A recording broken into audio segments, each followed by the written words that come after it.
25 billion is certainly almost close to about $200 million.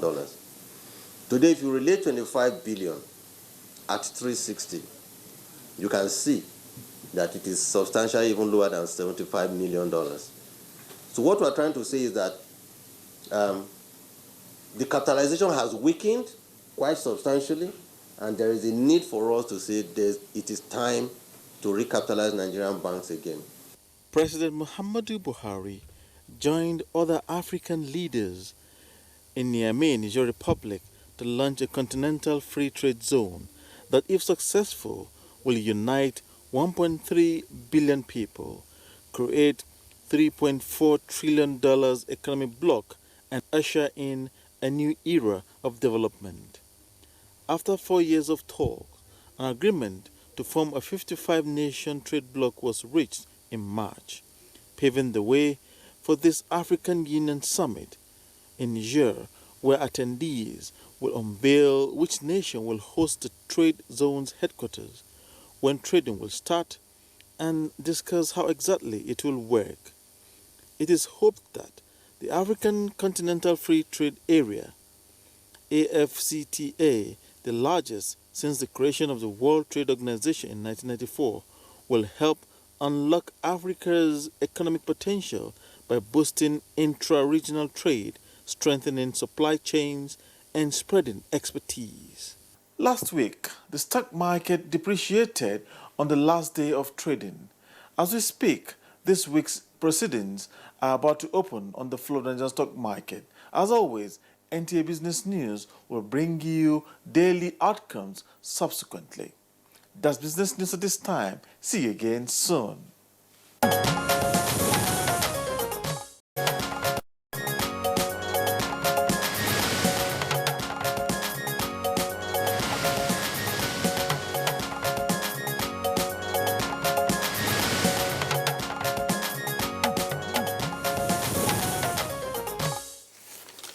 And we have a newspaper reviewer by Altea in the studio.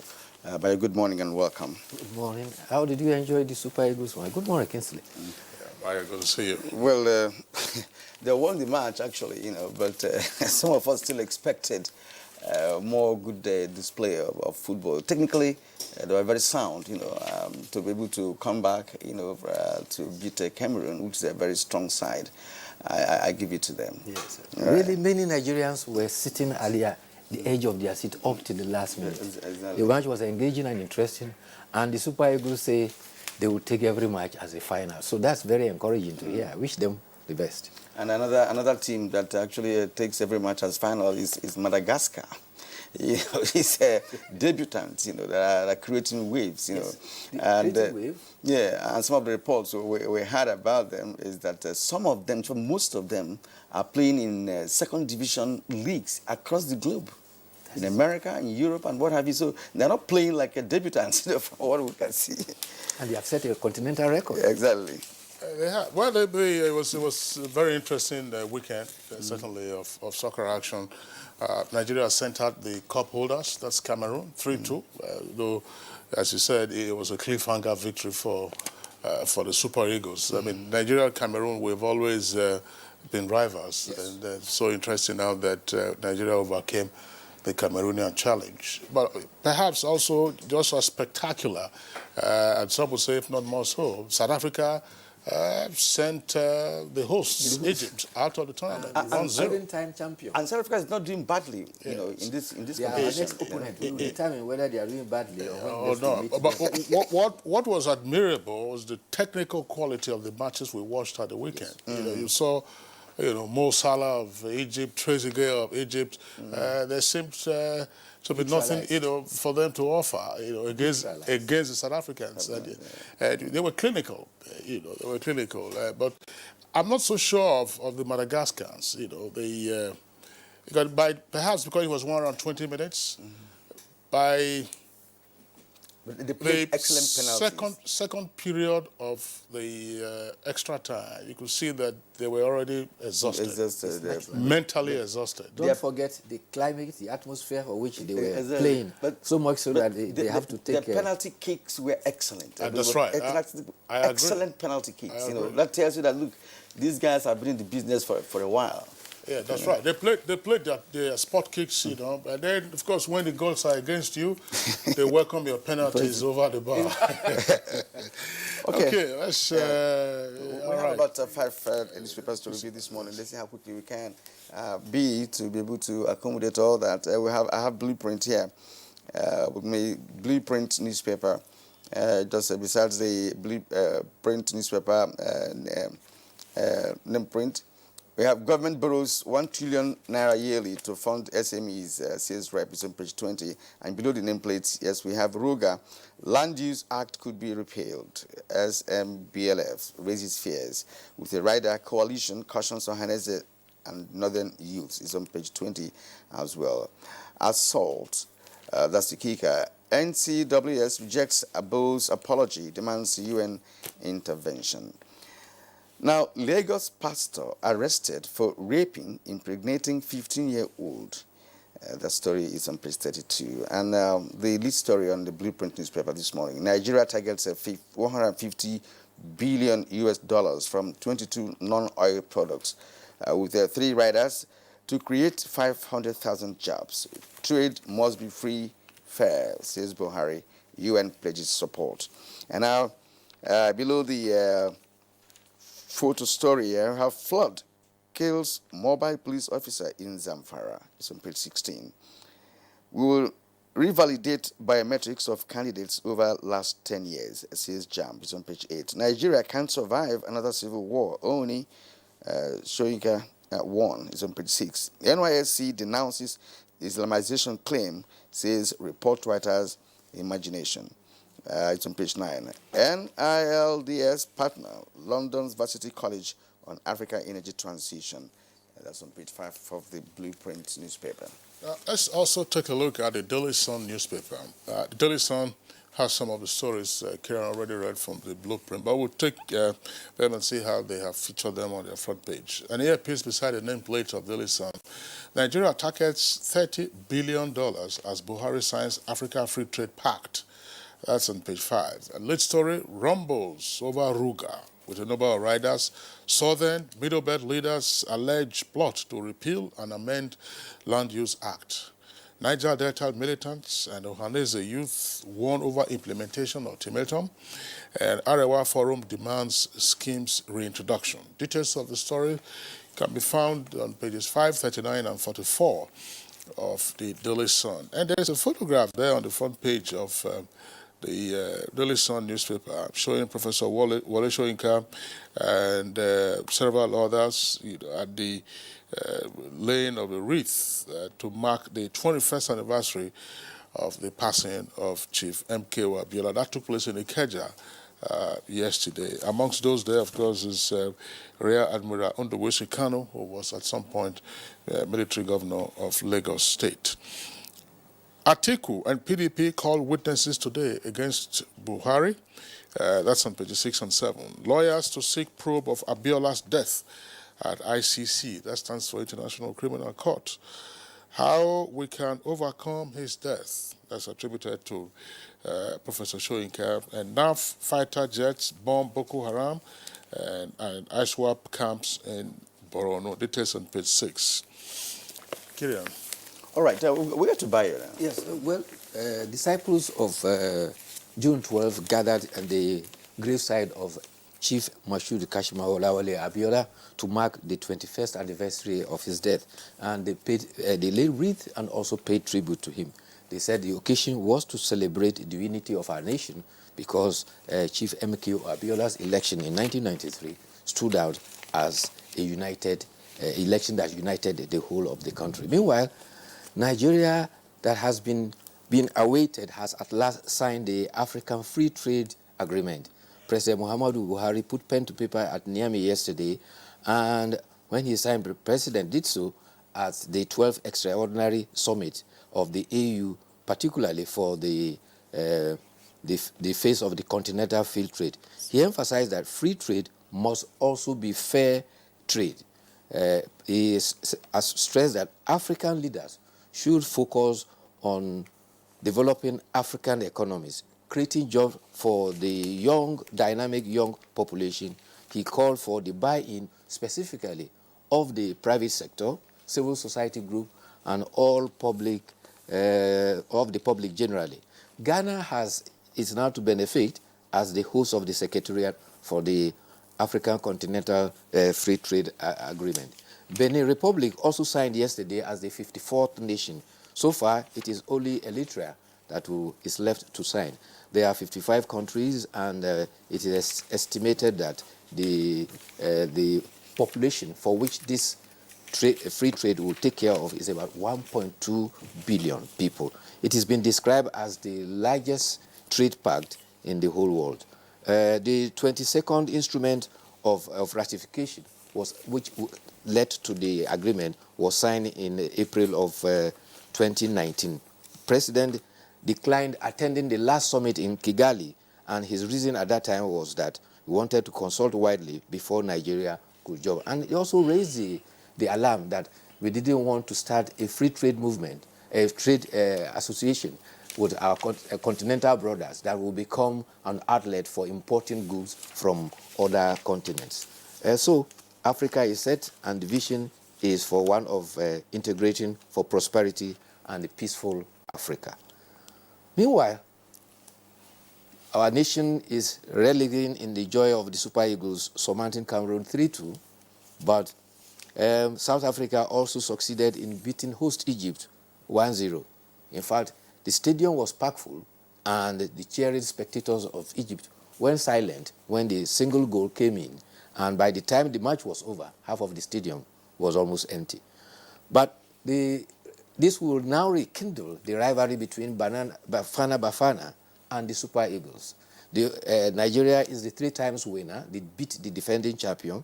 Bafana Bafana has won it once, and they beat the host and the only country that has won the AFCON 7 times. The challenge now is between Super Eagles and Bafana Bafana to qualify for the semi-final. Bafana Bafana has beaten Nigeria only once, and that happened in Nigeria.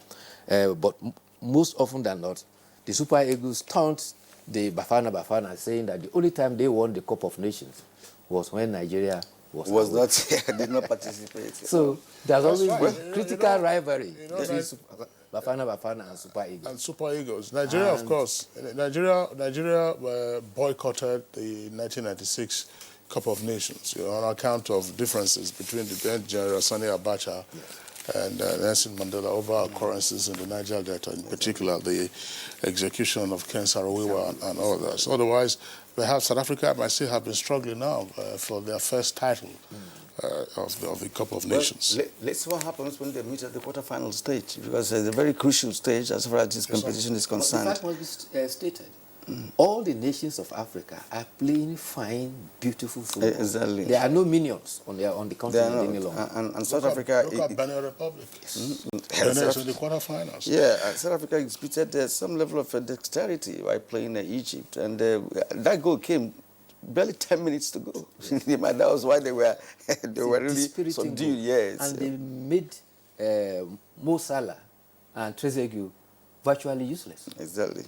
Okay, to the Nigerian pilots this morning, below the nameplate of Nigerian pilot, we have Operation Green Sweep 2. NAF jet kills ISWAP fighters, destroys tactical base, is on page 7. Then the lead story, fallout of Supreme Court judgment with 2 riders. INEC rigged for Oyetola, says majority judges. We don't rig elections. That's from INEC. It's on page 8. And at the foot of the Nigerian pilot, or rather below the photo story here, where you can see the president of Nigeria signing the African free trade program. Now, 40 witnesses to testify against Buhari, APC. Atiku, PDP, tender 31,300 471 exhibits. We will raise objection on all exhibits, says Buhari, APC, and INEX on page 8. There are other stories. 31 inmates gain freedom in Enugu on 42. Buhari signs world largest trade agreement in Nigeria Republic is on page 10. Women reject Senator Abo's apology, demands justice is on page 10. Middle Belt Forum condemns a Gatu Church massacre by suspected herdsmen is on page 42. IGP to dock Adamawa Senator this week over assault on a woman is on page 11. I will use sport to bring investors to Nasarawa. That's Governor Sude. It's on page 25. All right, Daily Trust is next for us. We just take some of the headlines. Some of them, of course, have been read from other papers. The Daily Trust newspaper, below the nameplate, you have this headline, Obaseki to probe Oshomole over hospital contracts. That's on page 6. And the lead story says 12 states reel under 2.1 trillion naira debt burden. And the infographics there certainly provide the explanation, detailed explanation or graphical explanation of the level of indebtedness of the states and what they need to do to get out of it. Now, below that, jump to reconfirm biometrics of all UTMA candidates. That's on page 3. Kogi governorship, that's right at the foot of the front page. APC settles for indirect primaries. Details on page 13. Bio. Yes, the Air Task Force wing of the Operation Lafia Dole has cleared some locations of what they describe as Islamic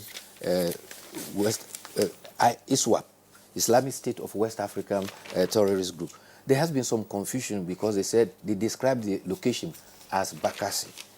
Some people mistake that for the southern part of Nigeria, where you recall between Nigeria and Cameroon there was dispute, and it eventually the World Court gave it to Cameroon. This Bakassi is a location on the fringes of Lake Chad in Borno State. You may also recall that there were some militant groups that called themselves Bakassi Boys. Some of them were said to have gone underground and fused into the insurgent group Boko Haram. And therefore, they had camped at the fringes of Lake Chad, and the Air Force, following intelligence, were able to rout them. And this has been considerable devastation of the initiatives. And therefore, it has enhanced the military operations and the final demise of the insurgents in the northeast. Okay, now to editorial. Let's take the editorial. This morning it's taken from the Punch newspaper. It's on page 26 of the Punch newspaper. Governors, cavalier dissolution of local government. Hiding under the pretext of a range of Machiavellian maneuvers, state governors, particularly those who have just been inaugurated, have moved to undermine the local government system. Between inauguration day on May 29 and now, some of the new herdsmen in Oyo, Bauchi, Adamawa, and Imo states have summarily dissolved the local government administrations in their states. Yes, the editorial is drawing the attention to a kind of a political pattern that is coming with the dissolution of local government. If you look critically, you see that the four states that have been cited there, Oyo State, Bauchi, Adamawa, and Imo State.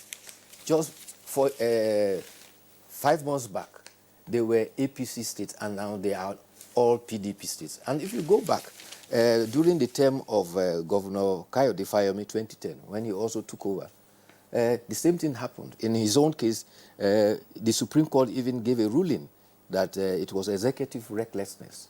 Again, if you go back, Governor Nyesom Wike in the River State, when he came into office, he also dissolved government. So it is a pattern of discomfiture between when a new government comes in and inherits from a different political party. And it is not far-fetched. In spite of the fact that Section 7 of the Nigerian Constitution makes provision for the local government, the setup apparently appears to be a political setup. Are you surprised that any time there's a local government election, it is almost the incumbent administration in the state that win all the seats, almost 100%? But is it constitutionally right for governors to dissolve local government administration when the tenure of those at the helm of affairs, those council areas, have not expired? Based on, because you're not from my party, you know, you can run on them. Is it constitutionally right? Well, there is confusion here. From the actions, some governors believe they can do what they are doing. In the instance of the River State government, the litigation went and what the governors did was upheld in court. In the case of Ekiti State, the Supreme Court described it as executive recklessness. But the editorial is blaming the federal constitution that we run as the problem because it established the local government as a third tier of government, but it is not operating like a third tier of government. So these are what they are describing as contradiction that the Ninth National Assembly should make initiatives to resolve. There are court decisions invalidating the dissolution of duly elected local government councils by state governors. So there's nothing. But they're not enforced now. That's judgments are not enforced. So that is part of the lawlessness that we have seen in the Fourth Republic. It's unfortunate, and of course we've had guests discussing on Good Morning Nigeria how the third tier of government has been emasculated by the state governments. So that's precisely what is playing out. A way has to be found around all of this going forward. And until a way is found, Kingsley, it's going to be a huge problem. We are practicing democracy and presidential system for that matter, and we have a tier of government that is dysfunctional for so many years. So how will the rural areas be properly developed if you now call them out? If there's a disconnect, because there must be a disconnect. Part of the issue is sometimes when you look at the composition of the state independent electoral commissions, it is usually populated by clearly partisan persons, and then the kind of elections that they conduct will be witnesses, and Bayo just repeated that the ruling party must win 99.999%, and there's no voice, for the opposition. So it's all a charade, and I think that we can overcome that. Bayo, just before we let you go and to express our appreciation, let's go very quickly now, that I'm sure we can capture that.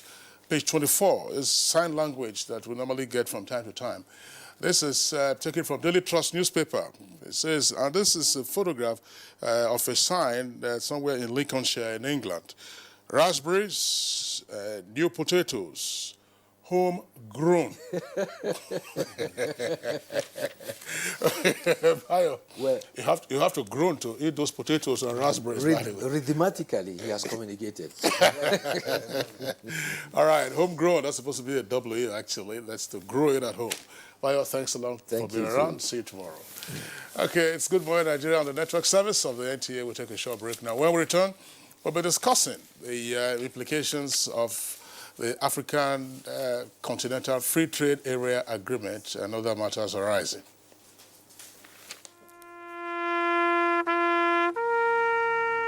They are there at the crack of dawn. They are there busy preparing while we rise for our day. They are there silently, guarding, waiting, listening, and watching.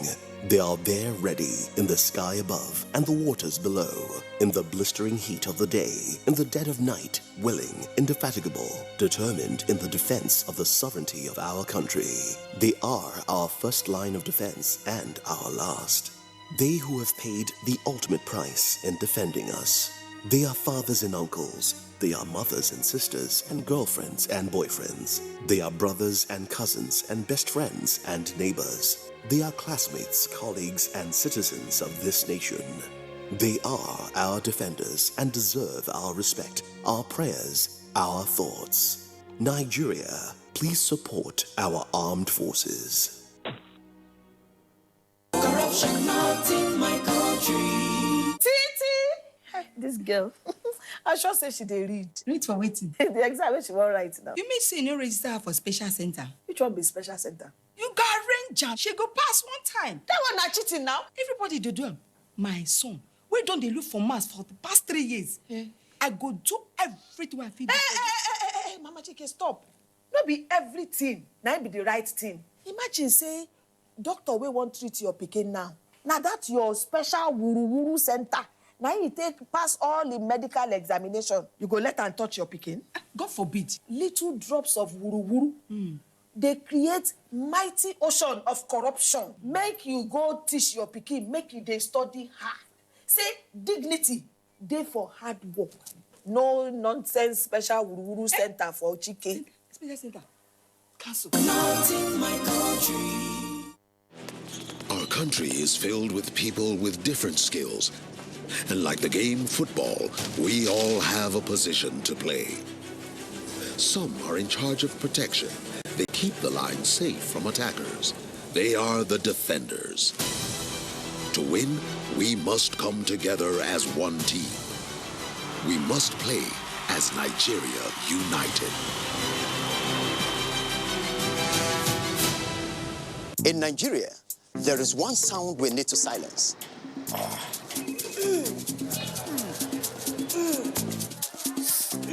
So let's silence toothache before it starts with Oral-B all-round protection. Its advanced technology helps prevent both tooth holes and gum problems that can lead to tooth loss. It strengthens your teeth, giving them all-round protection. Because the only sound we really want to hear is that of our future. For healthier, stronger teeth in 1 week.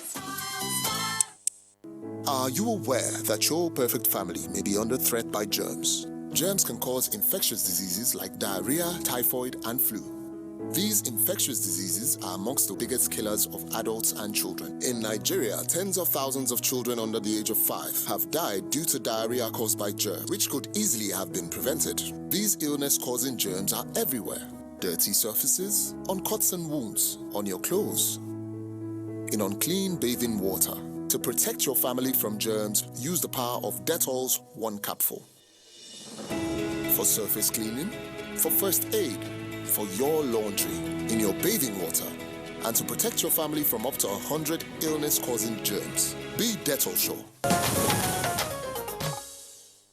You are watching Good Morning Nigeria on the network service of the NTA. And now to kickstart our conversation, let's begin with a background put together by Serafina Okon.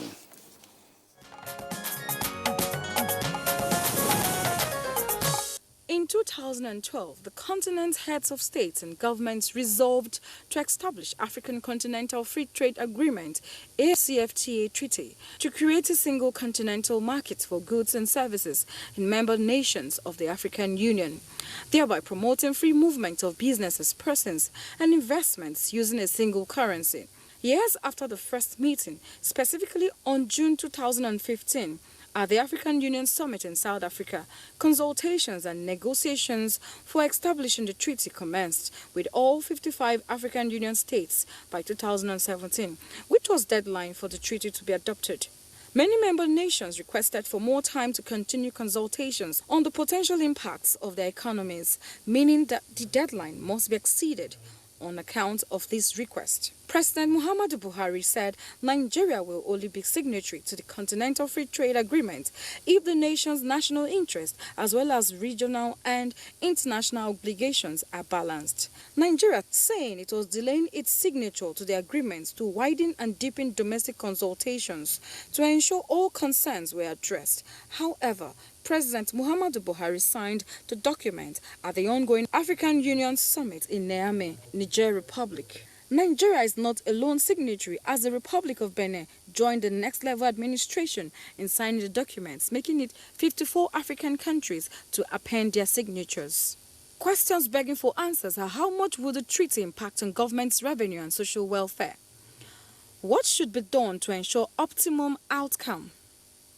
How much would this help in unlocking Africa's economic potential? Would it contravene any international trade rules? Some quarters are of the opinion that it would have negative impacts, including massive smuggling that would turn Nigeria into a dumping ground for goods produced outside Africa. These and more will be addressed shortly.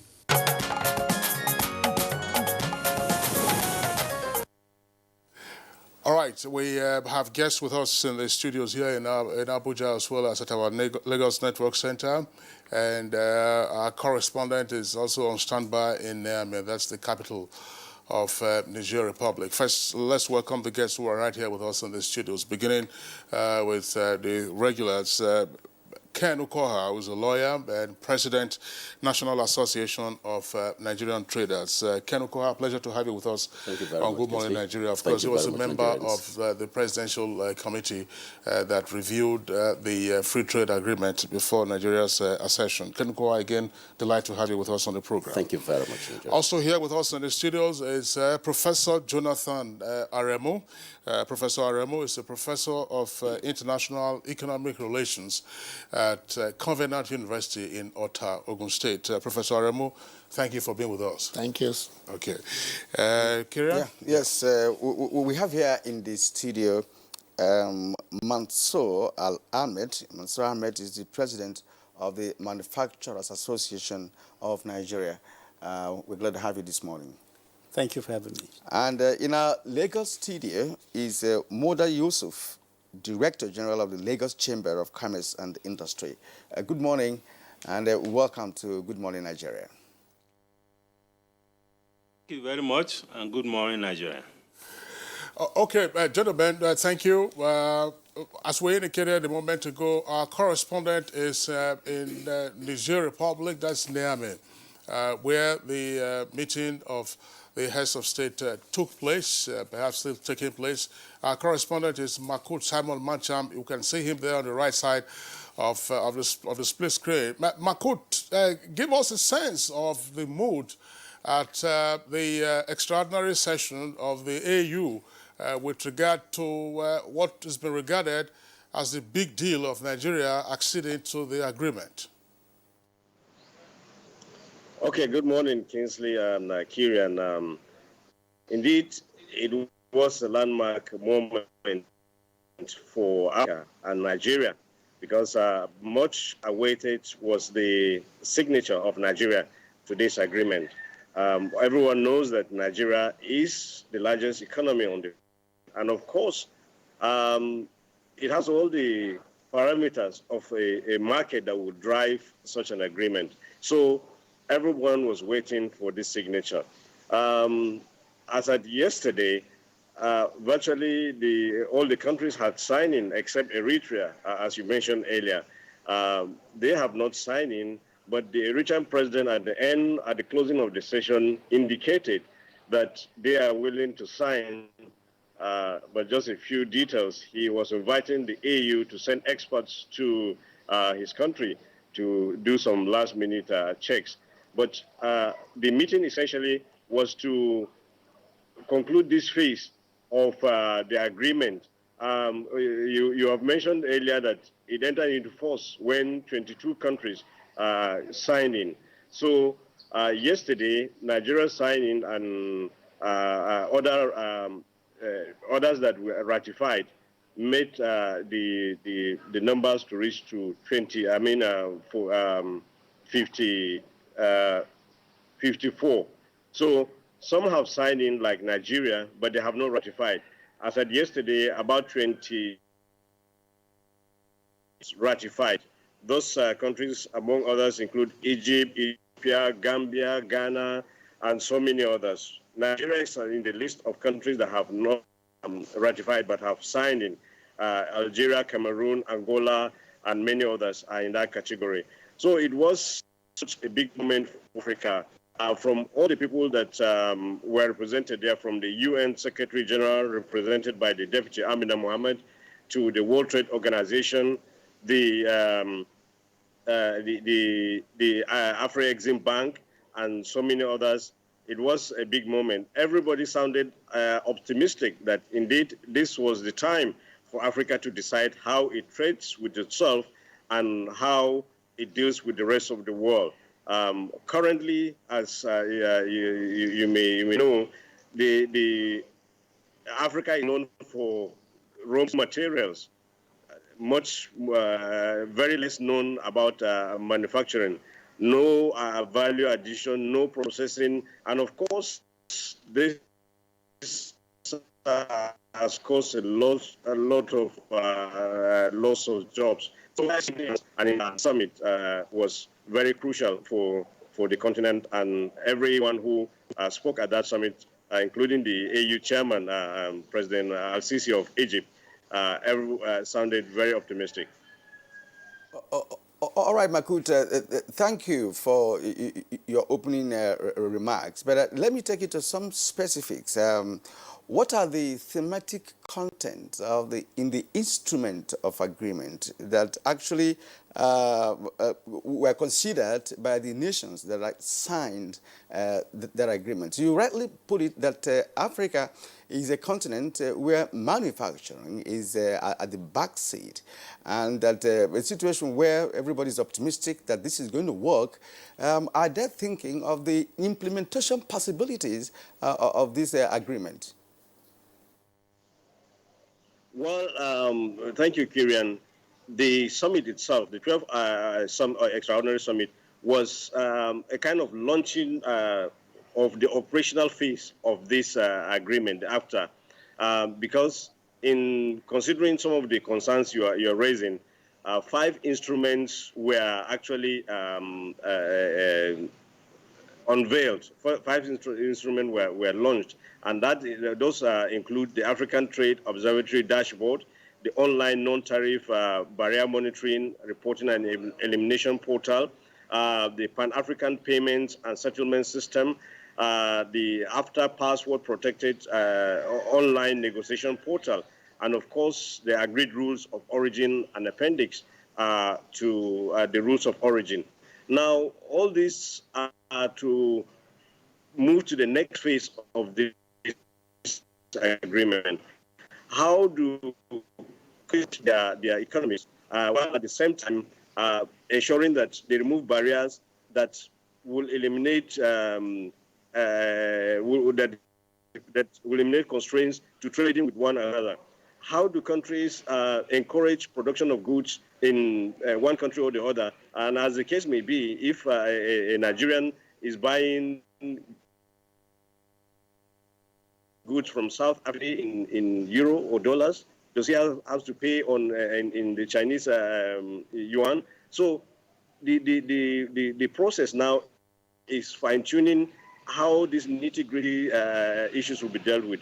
The Afro-Exim Bank chairman, for instance, Professor Orama, who is a Nigerian, by the way, made clear that they are almost good to go on the payment clearing systems, where people can buy goods in one country and pay in local currency, unlike the situation where they have to resort to a non-African denomination in settling their bills. So those details are being worked out.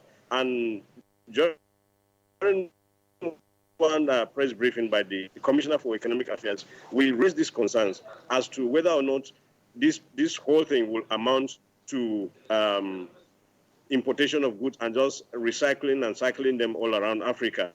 And he said, well, Africa is very much conscious of that. And of course, they are putting some of these instruments to ensure that that does not happen. Rather,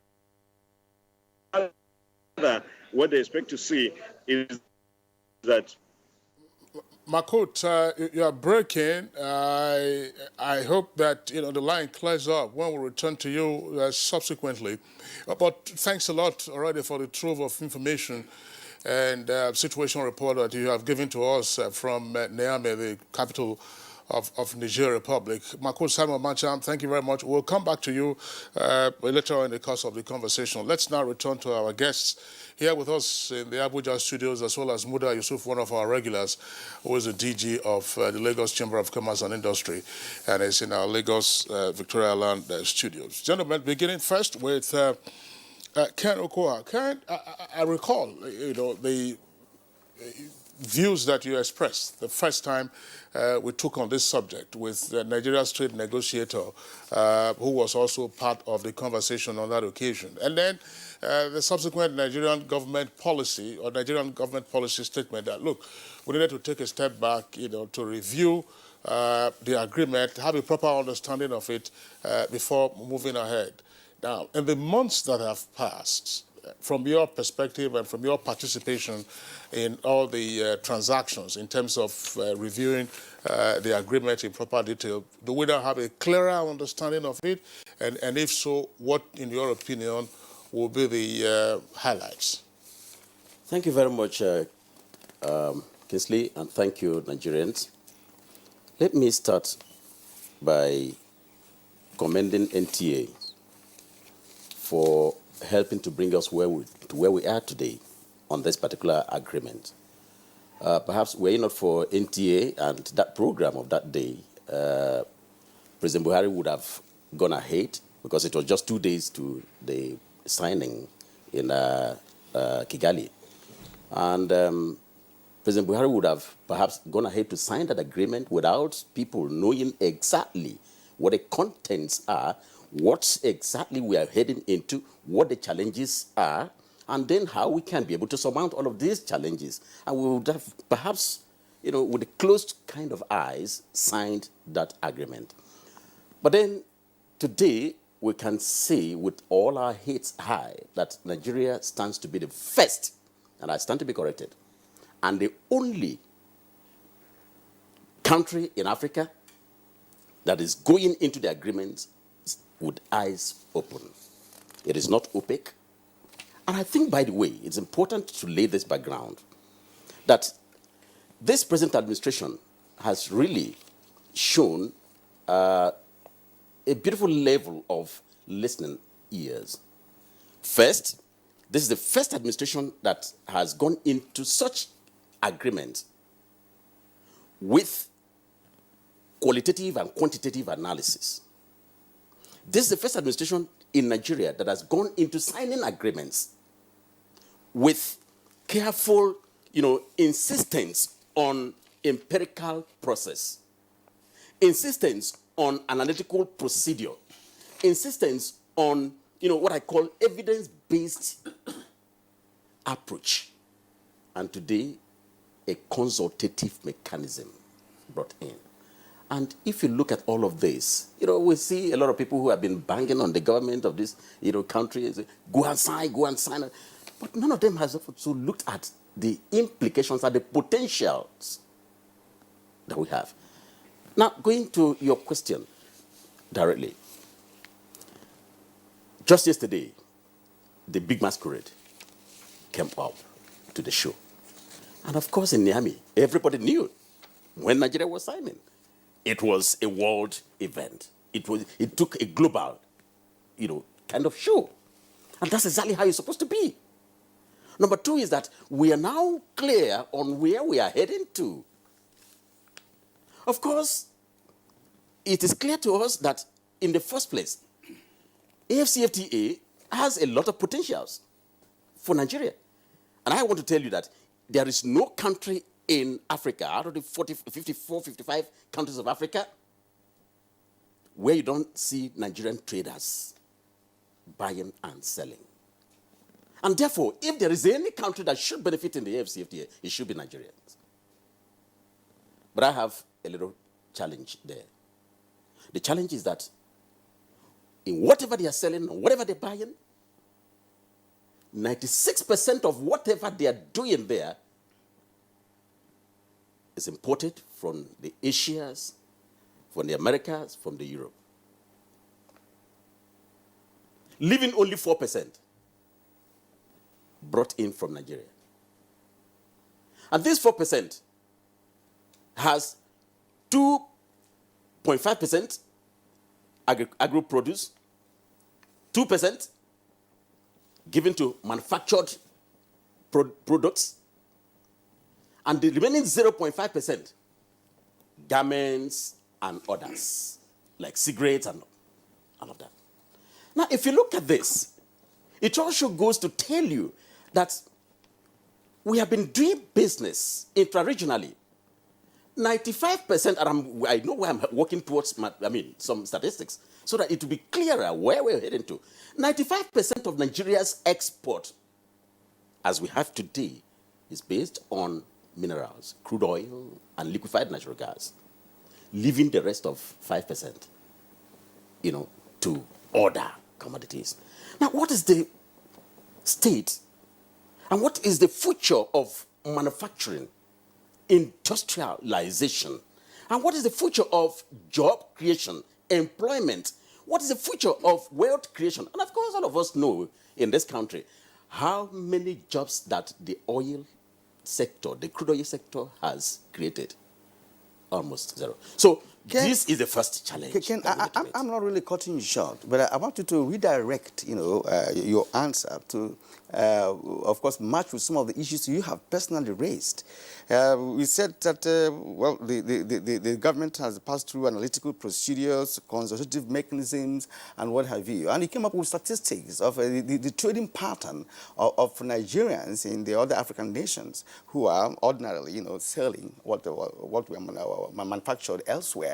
And if you're talking about Africa's free trade zone, are we not talking about products produced in Africa? And that is where manufacturing comes in. From the potentialities you have mentioned, what are the assurances that when this begins, that Nigeria will step up, other nations will step up in terms of local manufacturing?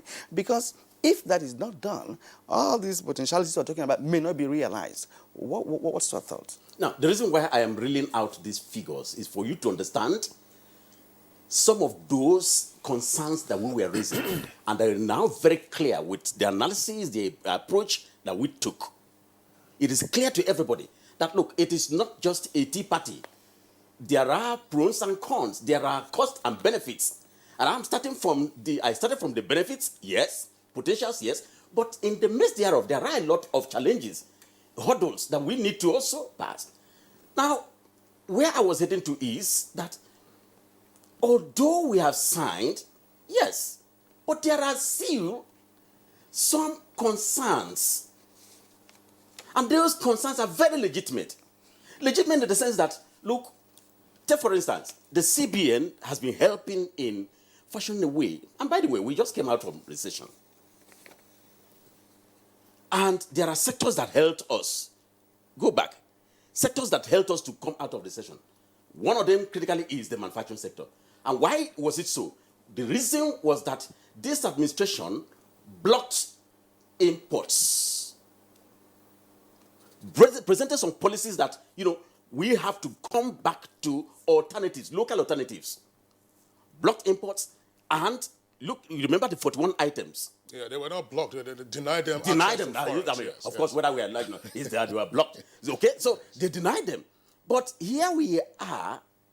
If we denied the importation of those from outside, and we are going into a free trade now, of course, there is no denial again.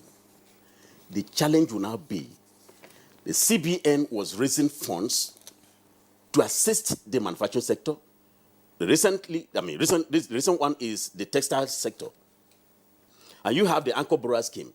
You have, policies like the NASAL. You have policies like the Growth Enhancement Scheme. Now, if these are targeted, the question is, at the end of the day, and this is a big challenge, now, this agreement is leading towards revenue reduction because you are going to liberalize your trade over the 15 years. All right. Ken Okoa, thank you very much there for your elaborate opening remarks. So we will pause you and then bring in the other guests. First, Professor Jonathan Aremu. Professor Jonathan Aremu, what's your take on Nigeria finally acceding to the Free Trade Pact? Thank you very much, Kingsley. And I have to congratulate Nigeria, particularly our president, for taking that wonderful bold step. And Ken has said a lot about the background issues that led to where we are. So I don't need to actually revisit that one again. But the agreement is signed now. Soon it will be ratified. That is when the work really begins. You see, economic integration is not free. Surrendering of certain kind of sovereignty to be able to take on certain responsibilities. Economic integration, which we are going into, African Economic Community Treaty, Abuja, 1991, concluded in that particular year, have certain phases. The first phase is the free trade area. After that one, we are still going to custom union, which is a higher level of economic integration. After that one, the entire Africa still have in mind that we are going to go to common market. Then after that one, economic union. So this is just the first phase. In fact, where we are, where we signed yesterday, was first phase, stage 1. Under African Continental Free Trade Area, first phase, 3 protocols. The protocol on trade in goods, protocols on trade in services, and then protocol on dispute settlement. Stage 2 of African Continental Free Trade Area, which is coming up as from next month, I'm privileged to serve on the investment protocol at African Union. Involve investment, that's the first protocol. Second protocol is the protocol on competition policy. And then third one is intellectual property. So you see, where we are now is just the beginning stage. And then let me say this one, Nigeria need to fully understand what we are into. I was in Enugu and Calabar about a few months ago, and then a question came out, and people said that, hey, you know, our border is porous. I don't want to hear that. Every country has borders. Anytime you say our border is porous, you remind everyone that people at our border are not doing what they need to do. So, what we have in stake about this is clear. Now we want to open our border more than before. We are opening to ECOWAS, to other African countries. 1, we need to be able to put in certain responsibility in terms of checking, in terms of knowing what we need to do. Economic integration is not free. But let me say this one. Economic integration has 2 things in theory and in practice. First one is trade creation. You are creating trade among the contracting parties, higher level of trade, by diverting trade from other areas. Because other countries that are not part of that pact, we have to still be paying import duty, which will make their product to be higher. Their product will now be higher as a result of the domestic import duty, which member nations of the participating countries are putting, so that they can trade among themselves.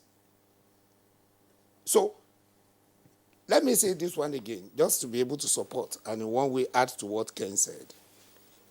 It is not only that other countries will be sending to us, which are equally have opportunity to sell out. In addition, is the fact that contracting opportunity, subcontracting of certain things we are producing in Nigeria that will go into the manufacturing of other sectors within Africa will be possible without import duties, which will make their production capacity to be upgraded. And that is why in the next phase, you are now merging investment protocol with this one, because you can't be talking of trading without investing anyway. You have to first of all invest before you trade. So we have signed the free trade area, but we have not taken care of the investment protocol that we allow to have tradable products. Explain that. Explain that. What investment protocol? Explain it, and then tradable products. Okay. Yes, you want to actually facilitate trade. But you need to actually invest in production so that you can have this produce to be able to trade. Exactly. Therefore, next stage of AfCFTA, stage 2, take care of investment protocol that will facilitate investment across borders. You see, hitherto, the savings in any domestic economy is what determines the investment of that economy. But African Union is now saying that if we bring an investment protocol into it, it will allow capital to cross borders. And I'm happy about what actually came up yesterday, the issue of payment system, a continental payment system. We have been doing that in the ECOWAS Commission. We don't have to open letter of credit in dollar and pounds to be able to trade among themselves. We are still going to be wasting money. We should be able to use our domestic currency to trade among ourselves by the central bank in the region or in the continent shaking hands. Each of them has values to dollar, to pounds. Having known the value, pay me your domestic currency. Somebody coming to Nigeria, to trading with Nigeria, right? Buying something from Nigeria, from Ghana, he doesn't have to pay dollars. That's what we were doing. Oh, but with a payment system, what we need to be done is that what is the value of that thing in dollar? If that's the value, okay, you'll be paid in naira. And then we conserve our foreign exchange. You can see the beauty of free trade area. Yeah. It will allow you to be able to conserve the wastages of the foreign exchange which you have been using to trade among yourselves, among so many other benefits. But we need to come back home to be able to really put in policies, set up committees that will fashion out all this work, because it won't come free. Thank you indeed, Professor Arim. You made very salient points here. Tradable products, investment protocol, and things like that. And that brings a question. Mansour Ahmed, you are the president of Manufacturers Association of Nigeria. And I recall vividly what the President Buhari mentioned in the course of signing this agreement, that he would not want to see a situation where products imported from other parts of the world are traded in Africa in the name of a free trade agreement. And when you say investment competition, it means that African investors are expected to invest in products, tradable products. But currently, manufacturing is not, of course, the level of our manufacturing capacity, not just in Nigeria, but other African nations, especially Francophone countries, who believe in majorly in importing, from France. So how does this picture look, from your perspective? Thank you very much, Kiret. I think the Ken and the professor have put the bottom line on this. But I think at the core of this whole agreement is the fact that two factors have always been seen as two of the factors that have kept African economies down. First, that our economies are basically resource-based economies. We produce agricultural products or minerals and we export them. These minerals or agricultural products, we are paid chicken feed for them. Somebody else takes those things, manufactures products, consumable products out of them, brings them to us, and we buy at exorbitant price. Not only that, because the manufacturing process is today the job-creating process in any economy. It means that those who manufacture those goods actually are the ones who create jobs. And because we import things and have to pay out of our little amount, we are then left poorer. So we export products, we export jobs to other economies and import poverty to ourselves. Now, so the question is, how can Africa change this narrative so that we are doing it among ourselves? We are not taking things out. The fact that I think Ken has highlighted is that our manufacturing sector, not just in Nigeria, but in fact, Nigeria is better off than most other African countries, contributes very minimally to the size of the economy. In fact, for Nigeria, it's about 8-9%. For most African countries, the average in Africa is probably less than 6%, which means that our economies are dependent on imports, because today everybody in the world is eating not raw materials, but manufactured goods. And if we don't manufacture, it means we have to rely on others. And that is why for most of Africa, what Ken highlighted is that 85% or more of our consumption is for manufactured goods from outside. The second issue, of course, is that because we are dependent on those manufactured goods, we also trade more with others than we do with ourselves. So that, for instance, the inter-African trade or intra-African trade, that is trade between African countries, constitutes less than 15% of the total trade of Africa. So if we're going to change that, we have to change three things. First of all, we have to change the relationship between our production, the relation between our manufacturing sector and our economy. We have to build a stronger manufacturing sector that will produce more of the things that we consume, and not only consume, but also be able to export. Now, to do that, obviously, we have to invest, and that's what the professor said, because you have to invest to create the productive capacity, the manufacturing capacity, and to produce competitively. And that is why competition is also very important.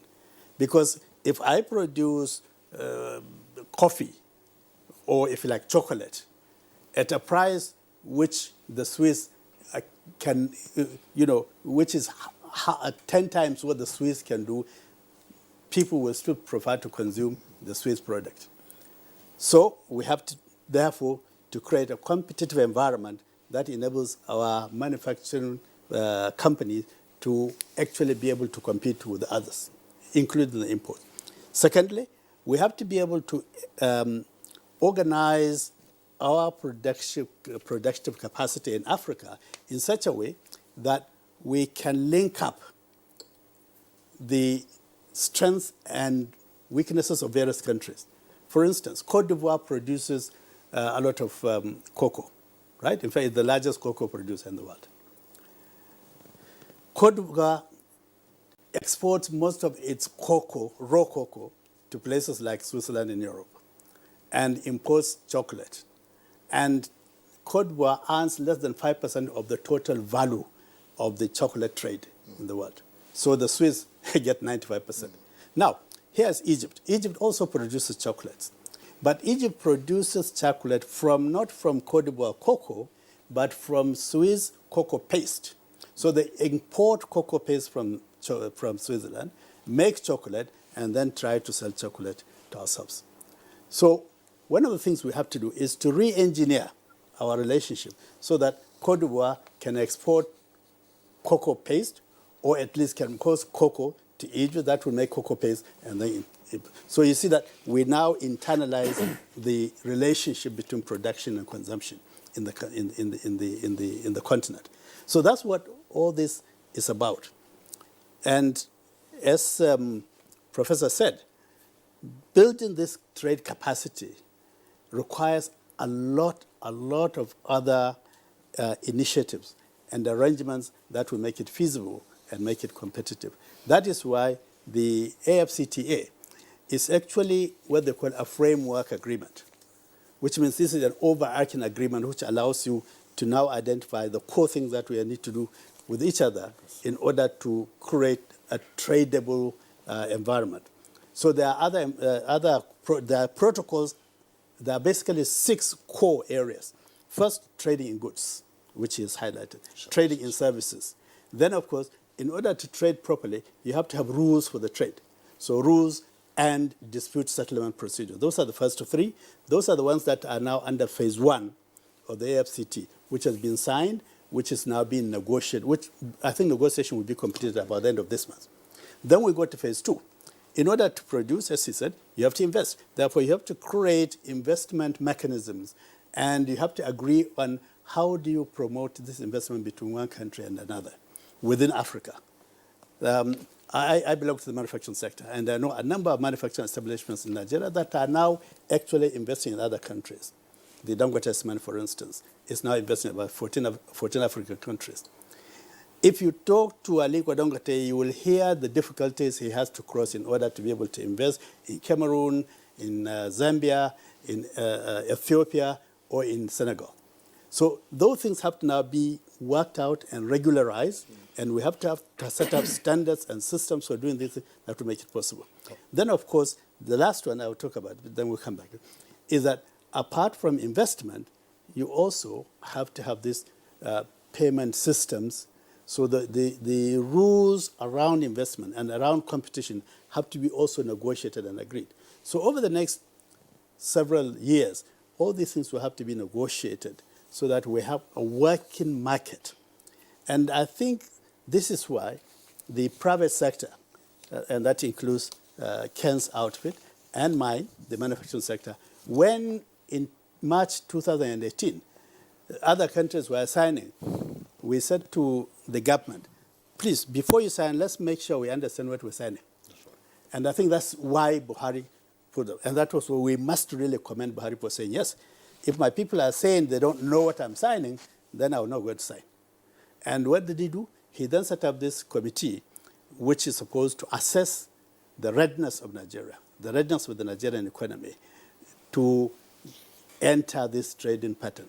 And that committee, in which I think all of us here were members, worked for almost 6-7 months and produced a report which is based on very practical assessment of the pros and cons of this whole business. All right, Master Ahmed, thank you very much also.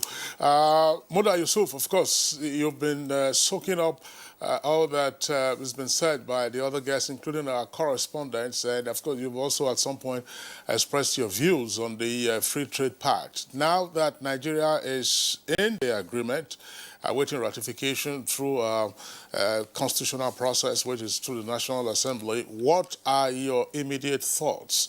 And what will be the warning signs that we should also watch out for? Thank you very much. I think it's a welcome development. I must congratulate the President and Nigerians for finally signing the AfCFTA because it portends a lot of opportunities for investors in this economy across all sectors. Because we need to realize that, of course, we need to look at the structure of the economy itself. This economy is a 130 trillion naira economy. About half of that is in the services sector. So when we discuss matters like this, I think we also need to take into account the other segments of the economy and the opportunities that are there for them. Our service sector is a fairly strong service sector. We are very competitive in services, and the service sector is almost 50 trillion naira economy. And I think it portends a lot of advantage. We are talking about a market of about 1.2 billion people. We are talking of a market of 2.5 trillion US dollars. So it portends a lot of opportunities, even for manufacturing. Of course, along the West African coast, we have quite a number of our manufactured products there. Although most of those products get there informally because of the challenges at the borders and all of that. So sometimes when we even realize some of these statistics, the statistics sometimes understate the amount of trade that is taking place internally within the continent. Because more than half of the trade, especially in our manufactured goods, are done informally because of the challenges that of documentation, of dealing with officials at the borders, and all of that. So in all of this, I think we should see it as work in progress. The initial fears, I think, were a bit misplaced and a bit of a phobia, because it wasn't as if the moment we ratify, the thing will become effective. It was the beginning of a process. It was the beginning of a negotiation. So now that we have signed, I think it's an opportunity for us to now be part of the discussion. It's an opportunity for us to also begin to put our fears, our concerns, and all of that on the table. And given our stature in Africa, given the leadership role that we have played, either in issues of peacekeeping, and also in the issue of economy, and even in issues of economic integration. We were the champion of ECOWAS, in 1975.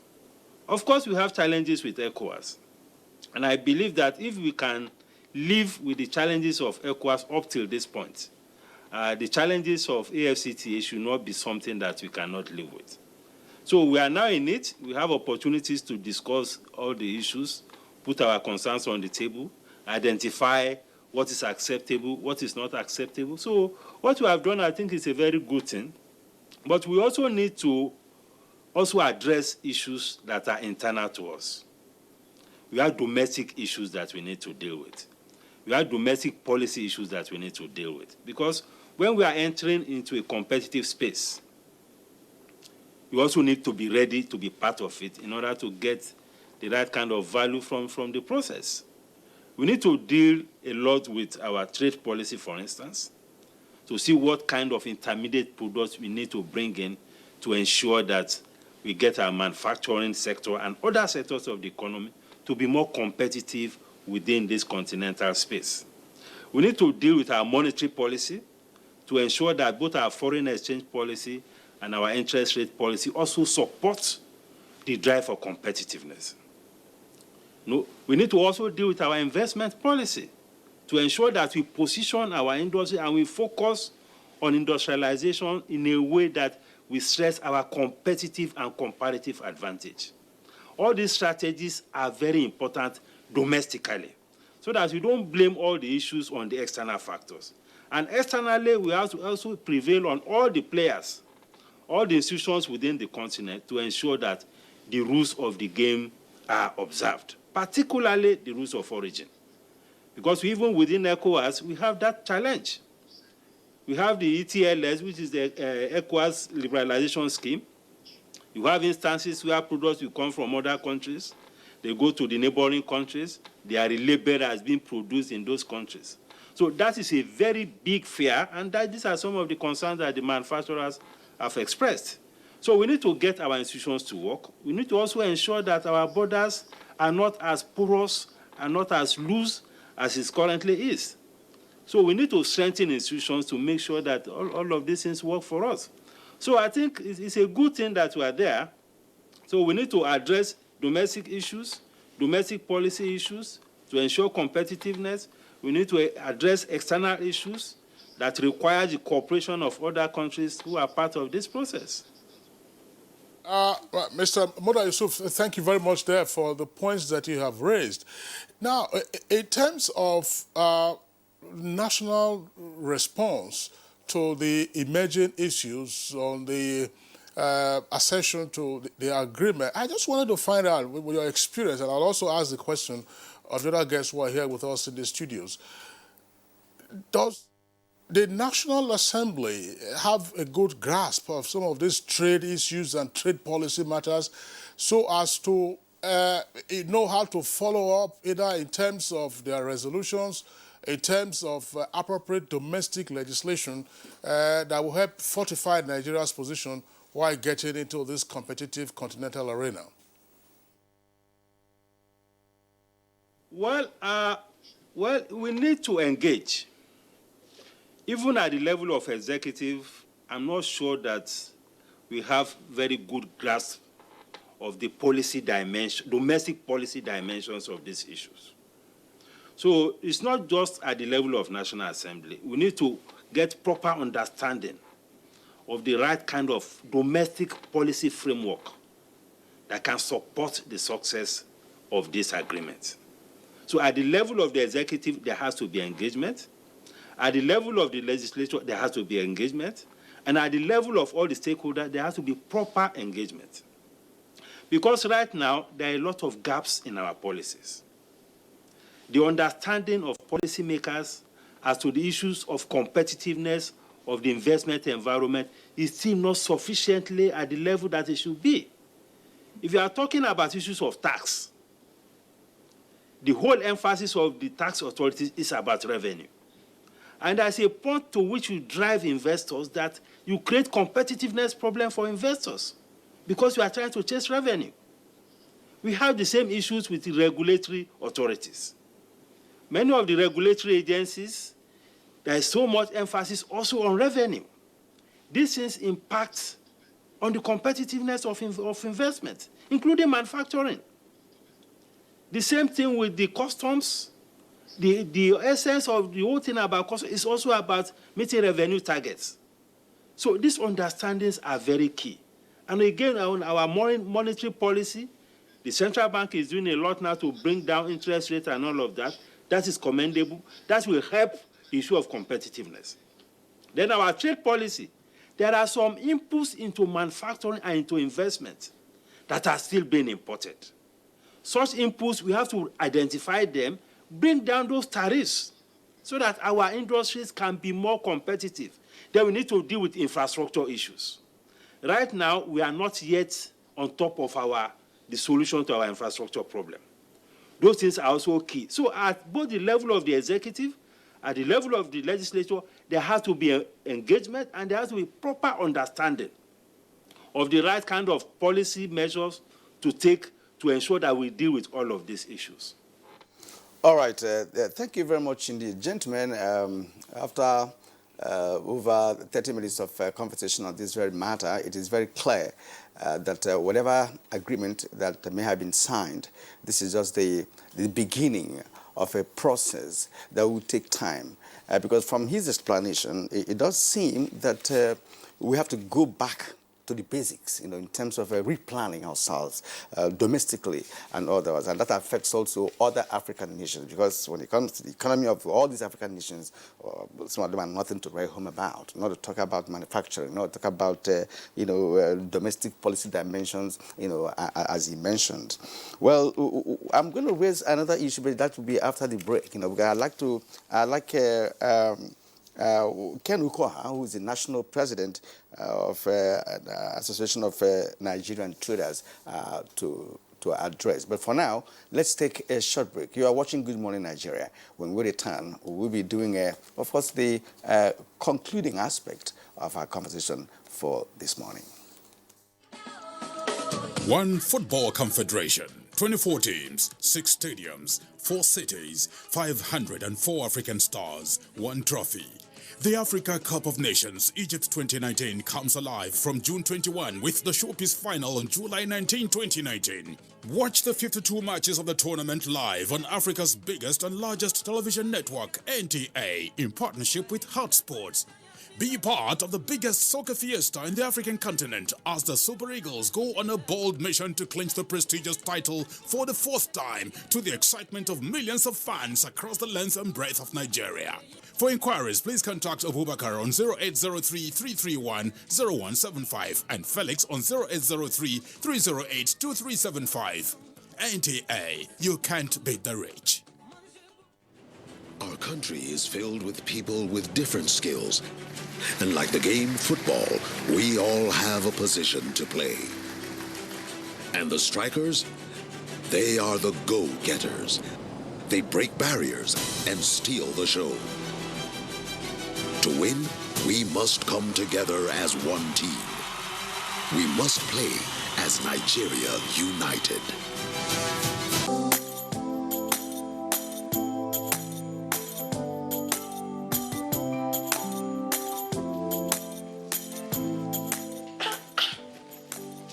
Why don't you people sell imported materials here? As beautiful as the shop is. Auntie, buying foreign goods does not help our economy. Neither does it boost local production. And the good thing is Nigerian-made products are high quality. Really? And to make Nigeria great again, that is why I only sell made in Nigeria products. Because change begins with me. I'm convinced. Change begins with me too.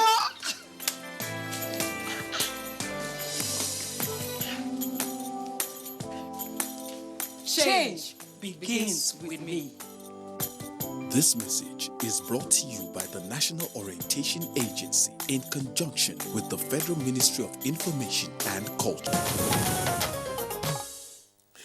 All right, you're welcome back, and it's still Good Morning Nigeria live on the network service of the Nigerian Television Authority. We still have all our guests with us, and we also have a torrent of tweets that have come in from our viewers through our Twitter handle at the bottom left-hand corner of the screen at NTA GMN. Kirian, let's go through some of those tweets very quickly, and then we'll turn to our guests. Badamasi H. Adamu tweets. That's to say that the African Trade Agreement will promote integration leading to the establishment of an economic union in order to raise the living standards of the people and maintain enhanced economic stability. All right, from Mike Ayako, the free trade does not mean that all kinds of goods should be allowed to enter the country.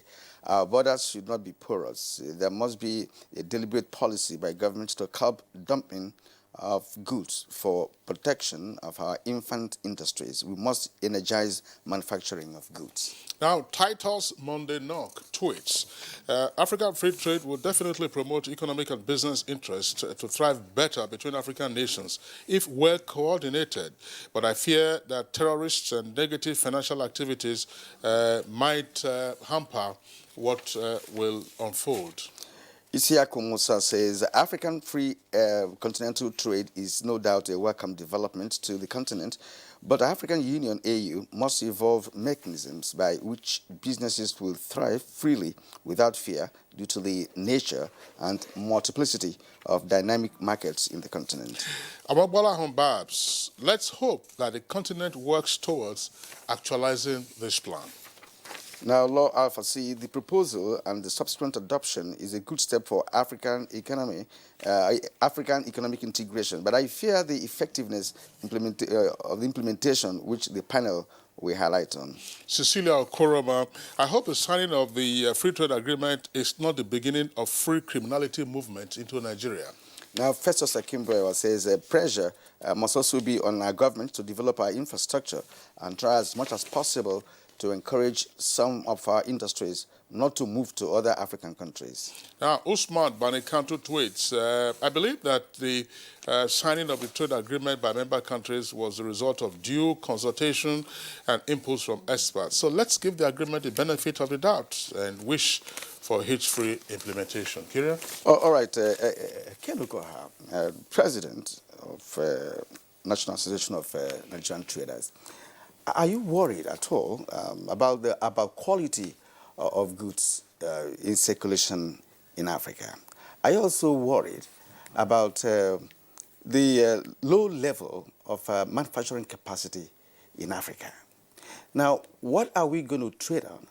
Are we going to trade on imported goods from Asia? Or do you foresee a situation where Africa will all of a sudden evolve into a huge industrialized continent that will now churn out all manner of products that could be traded? Right. And again, what, in your opinion, should be the role of science, technology, and innovation in all of this? Thank you very much. Of course, this aptly captures some of the challenges that we are foreseeing. And of course, it's important to note that there is potentials as far as Africa is concerned in industrialization. But perhaps it's also very important for us to understand that the statistics I gave earlier today, which talks about, let's start from the intra-regional trade for Nigeria. Nigeria has about 92% of trade with outside Africa. 92%. All are trading with, over the world, 92% of it is with outside Africa, leaving about 8%. Now, if you come also to the intra-African trade, there are 10 countries that stand out, and I want to give you where Nigeria stands. Look at, first is South Africa, which has 23.5% intra-regional trade. The second position comes to Namibia, 5%. Look at the gap, 23.5. The second position comes to Namibia, 5%. Now the third is Egypt, 4.9%. The fourth is Nigeria, 4.4. Now, some of us were querying this earlier, but it now became clear after all the analysis that the reason why South Africa is where they are is because of their industrial capacity, manufactured goods, variety. But then, where Nigeria comes up a bit is on agro. This is where we have comparative advantage. But if we had a position where we had trade policy in place, and this is one of the things that we have been crying about, we don't have a trade policy and we are negotiating trade agreements here and there. A trade policy that would have looked inwards, an inward-looking trade policy that would say, oh, come on, let there be a kind of fuse from agriculture, which provides raw material, to the industry. You will see that, our industrial outlay and capacity will be, getting higher and higher. And refined products, processed products will come in to fill the gaps. Africa is heading towards industrialization, perhaps unwittingly. Perhaps unwittingly. And that is the reason why we must, as Nigerians, also brace up for these challenges. But there's one other challenge that comes into play. The challenge of xenophobic attacks. In the past 30 months, it's been recorded that Nigeria has lost 130 lives in South Africa alone. 30 months. Most of these attacks just came up because of envy that you are trading. You are taking up their jobs. What would the AfCFTA be doing to ensure that these tracks are cut off? Yeah. Two is the issue of insecurity. Right? And these are linked to products that people are moving from one end to another. All right.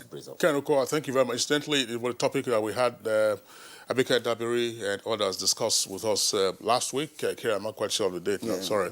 Sometimes one doesn't quite immediately remember some of these things. But Professor Aremu and then Mansour Ahmed will bring you in now. Professor Aremu first.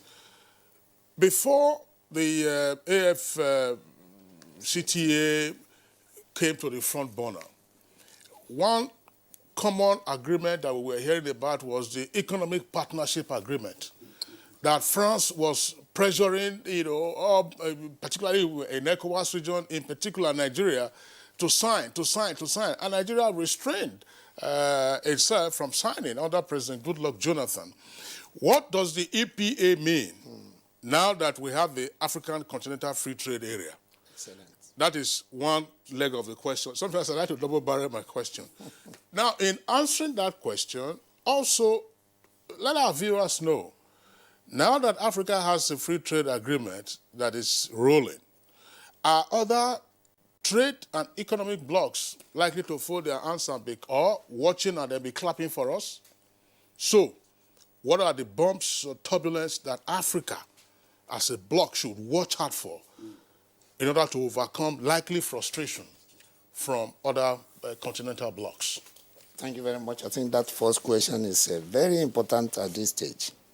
And Ken and myself, they know how we have really worked, particularly for Manufacturers Association of Nigeria during the days of discussion of EPA.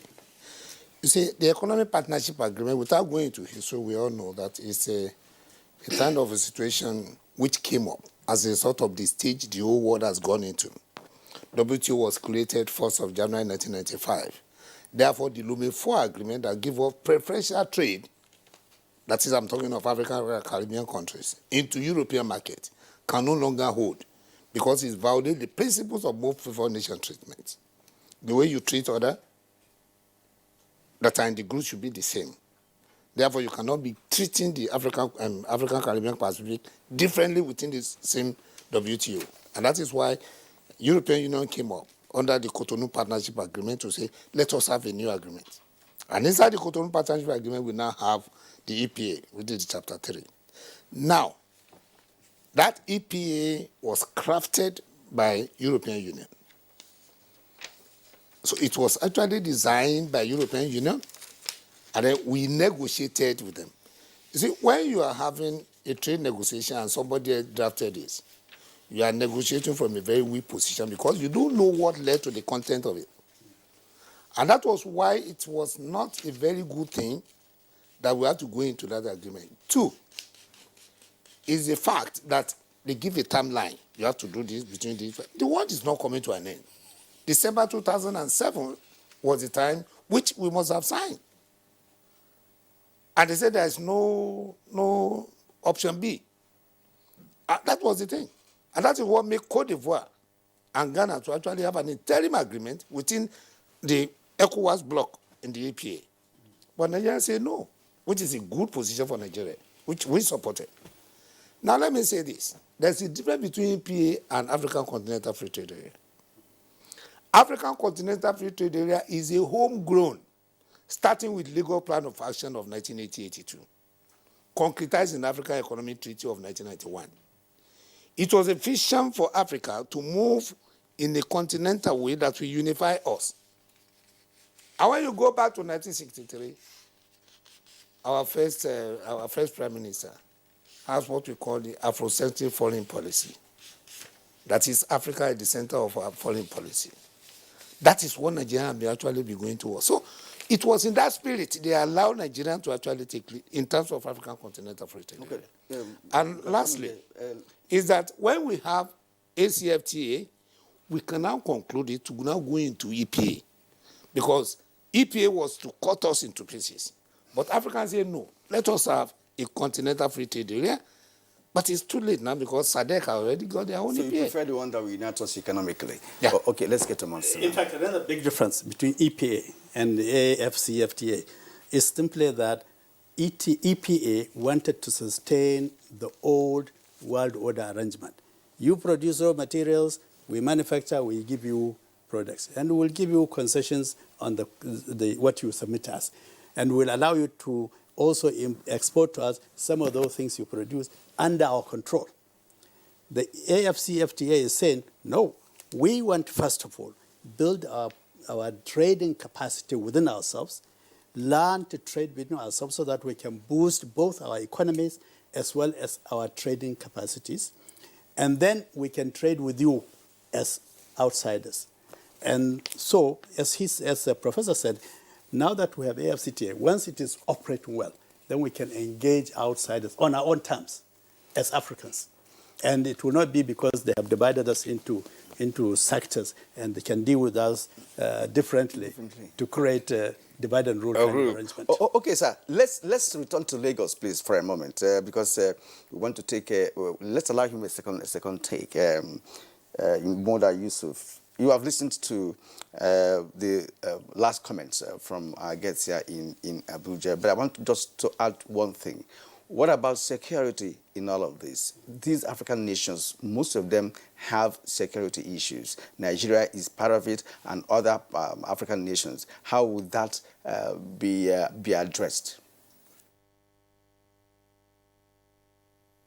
Yeah, thank you very much. I think the security issue is a major problem, and it's one of the concerns that are embedded in all of these issues of economic integration.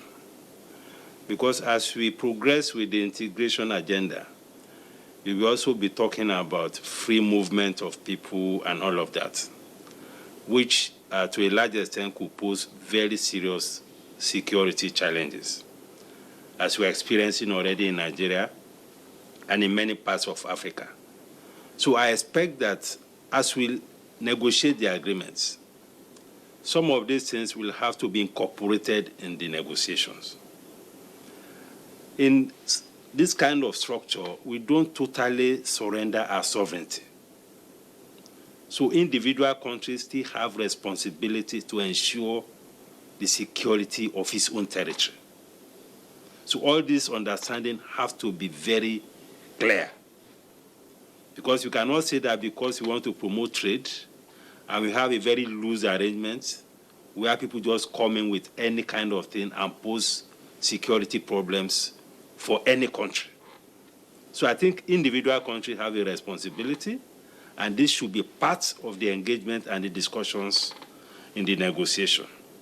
Secondly, it is important that you have the political will to make this process work. Even in ECOWAS, because when we compare the regional blocks, ECOWAS is the least in terms of the progress that has been made in economic integration. And it's because of the weak commitment politically to ensure that this process works. I mean, I listened to the president of Manufacturers Association talking about the experience of Dangote in trying to move cement from one part of the region to the other. You have very serious problems, even in ECOWAS. You have ETLS. In practical terms, some of these things don't work. We have all manner of... Well, Moda Yusuf, we have to pause you there because time is not on our side any longer, but we appreciate your contribution to the conversation. Gentlemen, from all you have said, it does seem that Africa has a big deal in its hands, and a better framework for the implementation of this agreement will be better for the whole African countries. But of course, we have to realize the fact that if you are not a producing nation, you don't talk about the economy in the first place, because that is the alter ego, when it comes to having a good economic background as a nation. Kinsley. All right. Well, it's on that note, of course, we'd like to thank all our guests who've been with us on the program this morning. First, of course, our own Simon Macham, who joined us via Skype from Niamey in Niger Republic.